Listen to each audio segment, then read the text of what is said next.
ہماری بھی کیا زندگی تھی۔ ایک طرف ماں تھی جو ہم پر جان چھڑکتی تھی اور دوسری طرف میرے ابا تھے جنہوں نے کبھی جھوٹے منہ بھی ہم پر پیار نچھاور نہیں کیا تھا۔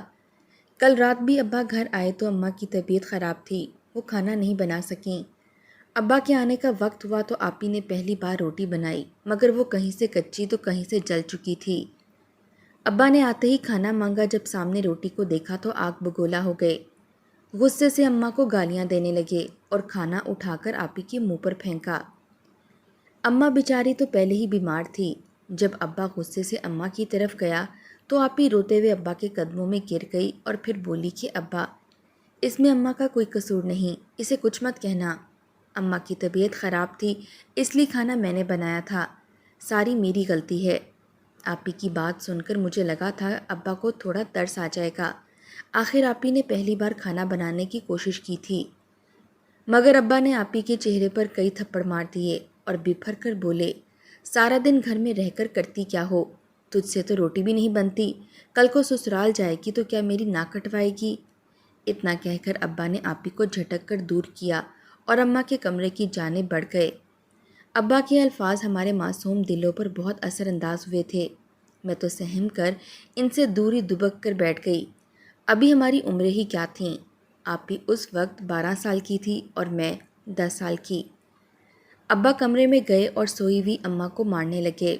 اماں تو مارے خوف کے پہلے بکھلائی اور پھر درد سے چیخنے لگی۔ اسے تو یہ بھی سمجھ نہ آئی کہ آخر اب کس غلطی کی سزا کے طور پر ابا اسے مار رہا ہے۔ شاید ابا کی اب عادت بن چکی تھی۔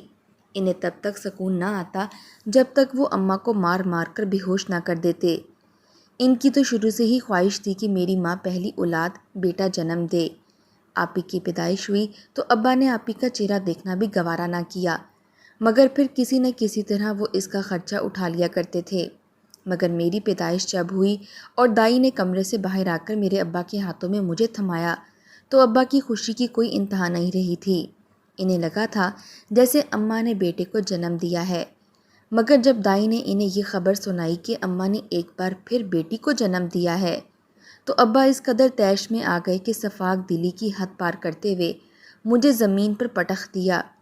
میں اس پل منہ کے بل کچے فرش پر گری تھی۔ آپی بتایا کرتی تھیں کہ میری اوپری ہونٹ جو ایک طرف سے کٹا ہوا ہے وہ میرا پیدائشی نقص نہیں، بلکہ ابا کے گرانے کی وجہ سے میرا وہ ہونٹ کٹ گیا تھا۔ میرے ماتھے پر آج بھی وہ گہرا نیلا نشان موجود ہے جو اندرونی خون رسنے کی وجہ سے جم کر اب ایک نشان میں بدل چکا تھا۔ ابا اماں کو مار مار کر تھک گیا تو آپی کا گولک اسی وقت توڑ کر اس میں سے پیسے نکالنے لگا۔ اماں نے نیم بے ہوشی کی حالت میں جب یہ دیکھا تو بولیں کہ مت کرو فیاض، یہ میری بیٹیوں نے پیسے جوڑ رکھے ہیں تاکہ عید پر کپڑے لے سکیں۔ مگر ابا کے منہ میں جو آیا وہ بولتے ہوئے سارے پیسے لے کر گھر سے نکل گئے۔ اماں کپڑے سلائی کر کے میرا اور آپی کا خرچہ پورا کیا کرتی تھیں، کیونکہ ابا نے تو ہم سے ہاتھ اٹھا لیا تھا۔ اماں کی طبیعت مزید بگڑنے لگی تو میں پڑوس میں رہنے والی دائی حمیدہ کو بلانے چلی گئی۔ ایک وہی تو تھیں جنہیں ہم خالہ بلاتے تھے۔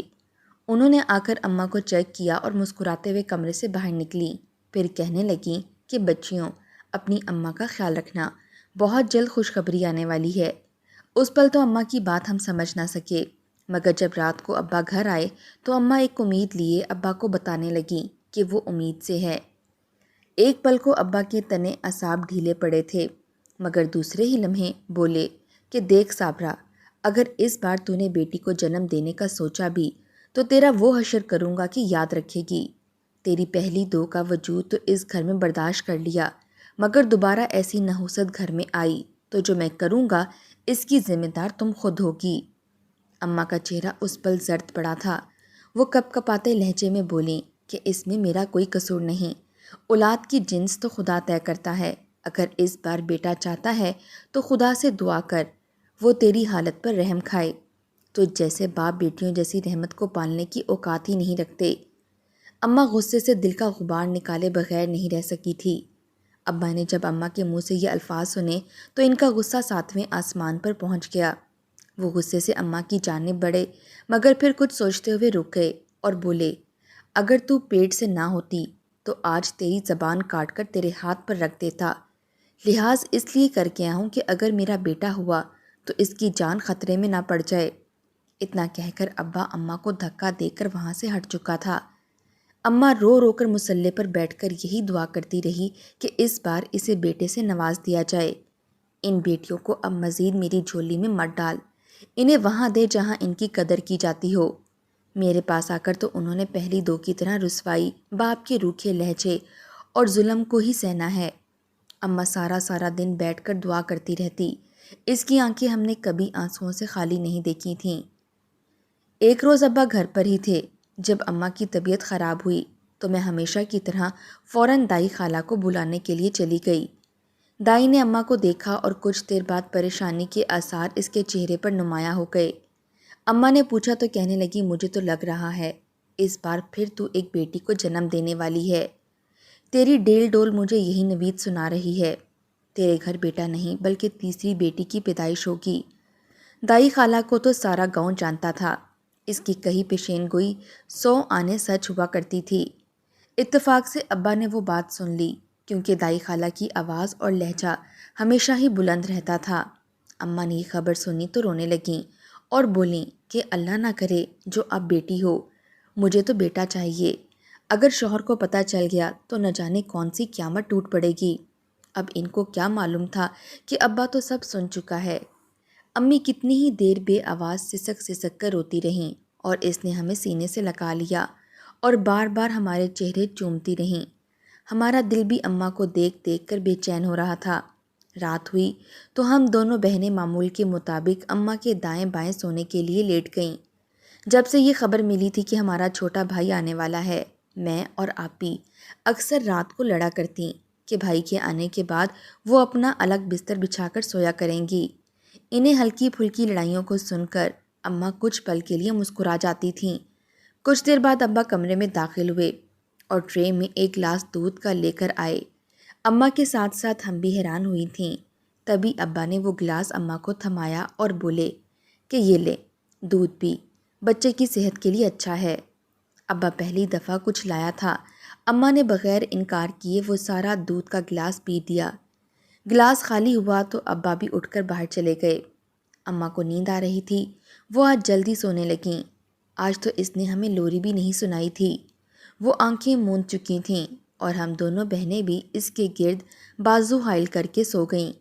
وہ رات ماں کے ساتھ ہماری آخری رات تھی۔ صبح ہوئی تو اماں ابھی تک ایسے ہی سو رہی تھی۔ میری نظر جب ان کے چہرے پر گئی تو میری چیخ نکل گئی۔ اماں کے منہ سے جھاگ نکل رہی تھی، ان کے ناک سے خون بہہ کر تکیے کو بھی آلودہ کر چکا تھا۔ میں اور آپی دونوں ہی کئی پل کے لیے ساکت ہو گئیں، پھر مل کر اماں کو آوازیں دینے لگیں، مگر اماں نے کوئی جواب نہ دیا۔ میں روتے ہوئے فوراً بستر سے اٹھی اور دائی خالہ کے گھر کی جانب بھاگنے لگی۔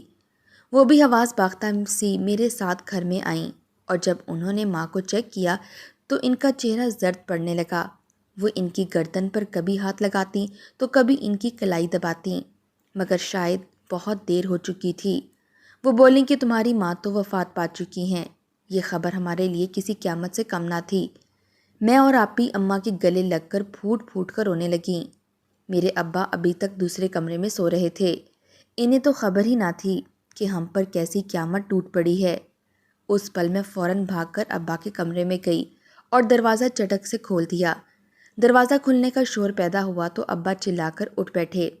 مجھے دروازے پر کھڑا دیکھا تو مجھے گالیاں دیتے ہوئے بولے کہ یہ کیا طریقہ ہے دروازہ کھولنے کا، تیری ہمت کیسے ہوئی میرے کمرے میں آنے کی۔ میں روتی ہوئی ابا کے پاس گئی اور ان کے گلے لگ کر رونے لگی۔ کوئی اور ہوتا تو شاید اسے میری حالت کا اندازہ ہو جاتا، مگر وہ تو ہمارا صفاک دل باپ تھا، اس پر تو جیسے کسی بات کا اثر ہی نہیں ہوتا تھا۔ اس نے مجھے جھٹکے سے خود سے الگ کیا اور پوچھنے لگا کہ کیا موت آن پڑی ہے جو صبح صبح رو کر نحوست پھیلا رہی ہے۔ میں حلق سے بامشکل آواز نکال کر بولی کہ ابا، اماں فوت ہو گئی ہے۔ باپ نے جب یہ سنا تو ان کے چہرے پر سکون سا اترنے لگا۔ وہ دیکھتے ہی دیکھتے مسکرانے لگے اور خباثت سے ہنستے ہوئے بولے کہ اس کا یہی علاج تھا، میں نے ہی تو مارا ہے اسے۔ اچھا ہوا جو دونوں ماں بیٹی ایک ساتھ مر گئیں۔ اب تو دفع ہو جا اس کمرے سے اور مجھے میری نیند پوری کرنے دے۔ میرے تو پیروں کے نیچے سے زمین ہی نکل چکی تھی۔ کیا کوئی انسان اس حد تک ظالم اور پتھر دل بھی ہو سکتا تھا؟ جیسے ہمارا باپ تھا، وہ اپنے منہ سے بول کر اعتراف کر رہے تھے کہ انہوں نے ہی میری ماں کو مارا ہے۔ صحن میں میری ماں کی میت پڑی تھی، میرا باپ ابھی تک کمرے میں لیٹا ہوا سو رہا تھا۔ ہماری تو اس بھری دنیا میں ایک ہی ماں تھی جو آج رخصت ہو چکی تھی۔ ہم چاہ کر بھی اپنے باپ کے خلاف کوئی بات نہیں کر سکتی تھیں۔ جنازے کا وقت ہوا تو ابا اٹھا اور گاؤں کے چند لوگوں کے ہمراہ میری ماں کو دفنانے کے لیے قبرستان لے گیا۔ میں اور آپی اماں کے جنازے سے لپٹ کر روتی رہیں، مگر باپ نے سب کے سامنے جھڑک کر ہمیں ان سے الگ کیا اور ہم بے بسی سے ان کی میت کو بس دیکھتی رہ گئیں۔ رات ہو چکی تھی۔ جب ابا گھر آئے تھے، ہم دونوں بہنوں کو باپ سے بہت خوف محسوس ہو رہا تھا۔ یہ تو ہماری ماں کا قتل کر چکے تھے، پھر ان کا کیا بھروسہ، ہمیں بھی جان سے مار دیتے۔ باپ گھر آیا تو ہاتھ میں پیکٹ اٹھا کر لایا تھا، اس میں کھانا تھا۔ وہ سکون سے بیٹھ کر کھانے لگا۔ صبح سے میں اور آپی بھی بھوکی تھیں، مگر چاہ کر بھی ابا کو کہہ نہ سکیں کہ ہمیں بھوک لگی ہے، کھانا دیں۔ ابا کو دیکھ کر تو ہماری آنکھوں سے آنسو بھی رک چکے تھے۔ کھانا کھا کر ابا کمرے میں جا کر سو گیا تھا۔ آپی فوراً اٹھیں اور پیکٹ کو ٹٹول کر دیکھنے لگیں، مگر اس میں کچھ بھی کھانے کو موجود نہیں تھا۔ ہمیں اماں کی اس پل بہت یاد آئی تھی۔ ہم ان کے بستر سے لپٹ کر کتنی ہی دیر روتی رہیں، مگر کچھ دیر بعد دائی خالہ خاموشی سے گھر میں داخل ہوئیں اور ٹرے میں کھانا لا کر ہمیں دیا، اور ہمارے ابا کے بارے میں جانتی تھیں، مگر کسی کے سامنے ذکر کرنے سے بھی ڈرتی تھیں، کیونکہ ابا کی عادتوں سے گاؤں کا ہر شخص ہی واقف تھا۔ کچھ دن یوں ہی گزر گئے۔ اماں کو فوت ہوئے ابھی ایک ہفتہ ہی گزرا تھا کہ ایک شام ابا ایک عورت کو گھر لے کر داخل ہوئے۔ وہ میری ماں کی عمر کی ہی عورت تھی، جس کے چہرے کو دیکھ کر ہی ہم پر خوف سا مسلط ہو گیا۔ ابا بولے کہ یہ میری بیوی ہے اور تم دونوں کی سوتیلی ماں۔ اتنی اطلاع دے کر ابا انہیں اپنے کمرے میں لے گئے۔ ہماری اماں کا تو کفن بھی میلا نہیں ہوا تھا اور ابا نے دوسری شادی کر لی تھی۔ پہلے تو صرف ابا کا ہی ظلم سہنے کو ملتا تھا، مگر اب تو سوتیلی ماں کا بھی ظلم شروع ہو چکا تھا۔ ہماری زندگی تو تنگ ہو کر رہ چکی تھی۔ گھر ابا ہوتے تو وہ ہمیں ڈانٹتے مارتے رہتے، اور ان کے جانے کے بعد ان کی دوسری بیوی ہم پر حکم چلانا شروع کر دیا کرتی۔ سارا دن وہ مجھ سے اور آپی سے کام کرواتی رہتی، اور اگر ہم سے کوئی غلطی سرزد ہو جاتی تو سارا دن گرمی اور تیز دھوپ میں کھڑا رکھتی۔ ننگے پیر دھوپ میں کھڑے رہ رہ کر ہمارے پاؤں جلنے لگتے، ہمارا چہرہ دھوپ اور گرمی سے جھلسنے لگتا، مگر اماں کو ہم پر کوئی رحم نہیں آتا۔ شام کو ابا گھر آتے تو انہیں بتاتے تو وہ آگے سے ہمیں ڈانٹنے لگتے اور اماں کو کہتے کہ ان پر اور سختی کرو، یہ اسی قابل ہیں۔ دن بدن بڑھتی مہنگائی کی وجہ سے حالات تو ویسے ہی تنگ ہوتے جا رہے تھے۔ ہمارے لیے تو 2 وقت کا کھانا کھانا بھی مشکل ہو رہا تھا۔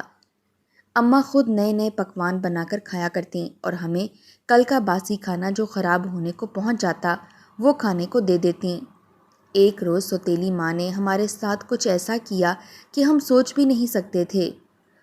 اس دن جمعرات کا دن تھا۔ جب صبح ہوئی تو اماں نے ہم دونوں کے کپڑے نکال کر پھاڑنا شروع کر دیے۔ وہ جگہ جگہ سے پھٹ چکے تھے۔ پھر سوتیلی ماں نے ان پر مٹی لگائی۔ یوں محسوس ہوتا تھا جیسے وہ ہمارے نہیں بلکہ بھکاریوں کے کپڑے ہوں۔ سوتیلی ماں نے کپڑے ہم دونوں کو پہننے کے لیے دیے۔ ہم نے انکار کیا تو وہ ہمیں جھڑکنے لگیں۔ ہم دونوں نے مجبور ہو کر وہ کپڑے پہن لیے۔ اس نے پھر ہمیں اپنے پاس بلایا اور ہمارے بال کھولنا شروع کر دیے۔ مٹی ہاتھوں میں لے کر اس نے ہمارے بالوں میں ڈالی اور ہمارا حلیہ بالکل بھکاریوں جیسا کر دیا۔ ایسا کرنے کے بعد اس نے مجھے اور آپی کو گھر سے باہر نکال دیا اور بولی کہ جاؤ مسجدوں کے باہر اور گلیوں سڑکوں پر گھومو، جا کر بھیک مانگ کر لاؤ، شام تک اچھی خاصی رقم بھی لے کر گھر آنا، ورنہ گھر داخل مت ہونا۔ میری اور آپی کی تو جان ہی نکل چکی تھی۔ یہ سن کر کہ ہماری سوتیلی ماں ہمیں بھکارن بنانے لگی ہیں، ہم دونوں بہنیں گاؤں سے ہو کر سڑک پر آ گئیں اور مسجدوں کے باہر کھڑی ہو کر بھیک مانگنے لگیں۔ کوئی 2 روپے دیتا تو کوئی 5 روپے ہماری ہتھیلی پر رکھ دیا کرتا۔ ہم دونوں بہنیں ایک دوسرے کے گلے لگ کر پھوٹ پھوٹ کر رو رہی تھیں۔ یہ کیسی مصیبت ہم پر آن پہنچی تھی۔ کاش ہماری اماں آج زندہ ہوتی تو آج یہ سب نہ ہو رہا ہوتا۔ جیسے تیسے وہ مشکل ترین دن گزرا اور ہم دونوں بہنیں گھر واپس لوٹیں۔ اماں نے ہمارے پاس موجود سارے پیسے فوراً جھپٹے اور ہمیں دھکا دے کر ایک طرف کر دیا۔ کچھ دیر بعد ابا بھی گھر آ گئے اور جو کچھ پھر اماں نے ہمارے ساتھ کیا تھا وہ سب ہم نے ابو کو بتایا، مگر دل تو اس وقت 100 ٹکڑے ہوا تھا جب ابا نے کہا کہ تمہاری سوتیلی ماں جو کچھ کرتی ہے بالکل ٹھیک کرتی ہے، تم دونوں اسی قابل ہو کہ شکر مناؤ کہ ابھی تک اس گھر میں موجود ہو۔ اگر میری بیوی کی بات نہ مانی تو تمہارے ساتھ بھی وہی کروں گا جو تمہاری ماں کے ساتھ کیا تھا۔ یہ سن کر ہی ہمارے وجود لرزنے لگتے اور ہم روزانہ صبح بھکارن کا روپ لے کر سڑکوں پر بھیک مانگنے لگیں۔ کچھ مہینے یوں ہی گزر گئے۔ ایک روز سوتیلی ماں اپنے پاس بلا کر کہنے لگی کہ اب سے تم لوگوں کو بھیک مانگنے کی ضرورت نہیں ہے، بلکہ میں نے تم لوگوں کے لیے ایک نوکری ڈھونڈ لی ہے، تم اب چودھری کے گھر کام کرو گی۔ نہ جانے وہ ہم دونوں کے لیے کون سی نئی مصیبت کھڑی کرنے والی تھیں۔ ہم مانے بغیر کچھ کر بھی نہیں سکتی تھیں۔ وہ دن گزرا اور اگلے روز سوتیلی ماں ہمیں لے کر چودھری کی حویلی میں چلی گئی۔ چودھری نے جب ہمیں دیکھا تو مسکرا اٹھا۔ اس نے اماں سے نہ جانے اکیلے میں کیا باتیں کی تھیں اور پھر اپنے پاس پڑی پیسوں سے بھری تھیلی اماں کو تھما دی۔ اماں تو خوشی سے پھولے نہیں سما رہی تھی۔ ہم اتنے پیسے دیکھ کر حیران تھے، بھلا نوکرانیوں کی اتنی تنخواہ بھی ہو سکتی ہے۔ اماں ہمیں وہاں چھوڑ کر جا چکی تھیں۔ تبھی ایک ملازمہ آئی اور ہمیں کام بتانے لگی۔ اس نے مجھے اور آپی کو الگ الگ حصوں میں کام کرنے کا کہا تھا۔ میں ایک کمرے میں فرنیچر صاف کر رہی تھی جبکہ آپی کو فرش دھونے کا کام دیا گیا تھا۔ ہم دونوں خاموشی سے بے بس سی ان کاموں میں مصروف تھیں۔ مجھے اندازہ بھی نہیں تھا کہ یہاں آ کر ہماری زندگی کون سا نیا موڑ لینے والی ہے۔ مجھے لگ بھگ 2 گھنٹے ہو چکے تھے جب مجھے اچانک ایک کمرے سے چیخوں کی آوازیں آنے لگیں۔ میرا وجود اس پل کانپا تھا کیونکہ وہ تو میری آپی کی رونے کی آواز تھی۔ نہ جانے سے کیا ہو گیا تھا۔ میں بھاگ کر فوراً اس کمرے کی باہر پہنچی جہاں سے آپی کے شور کی آوازیں آ رہی تھیں۔